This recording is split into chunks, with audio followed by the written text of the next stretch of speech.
Today's the deadline that the Trump administration gave to the Iranian regime to turn over all of their enrichment facilities, all their material to the United States so that they don't have any capacity to enrich uranium for building bombs or making fuel.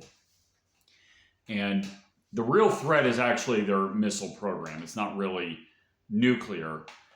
And then there's rumors whether or not they already have the nuclear weapon. Some sources, from what I've been told, that they actually already have nuclear weapons. I don't know if that's true or not.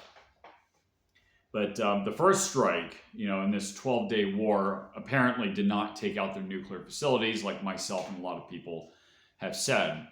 So with that ultimatum, I could tell you right now, and the regime has already made statements that they're absolutely not going to turn that material over. So now we're looking at some kind of military operation going on in Iran at some point in the near future. What exactly is going to happen, I don't know. I'm sure this is something that's been thought of very carefully. I'm sure the Israelis have been prodding for this for a long time as well. In fact, I heard a statement not long ago from an Israeli official saying that if the United States does not strike Iran, that they're going to go it alone again. As in, they're going to strike Iran first. So it's potentially a very dangerous and very chaotic situation. Iran, like I said, has a huge arsenal of missiles. And the last time this happened, they did penetrate the Israeli defense system and did strike Israel with missiles. And of course, they could strike U.S. ships. They could strike the Green Zone in Baghdad. They could strike Qatar.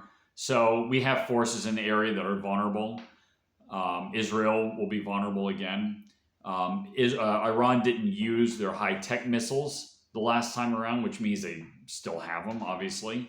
And I'm sure they have beefed it up too, because they've looked at the vulnerabilities. So what exactly is going to happen, I don't know. I don't think that the same thing will happen again like last time. They're not going to do they're not going to target Iran and then run roughshod with their Air Force. If they've acquired the S-400 missiles from Russia, I don't think they're going to be able to do that.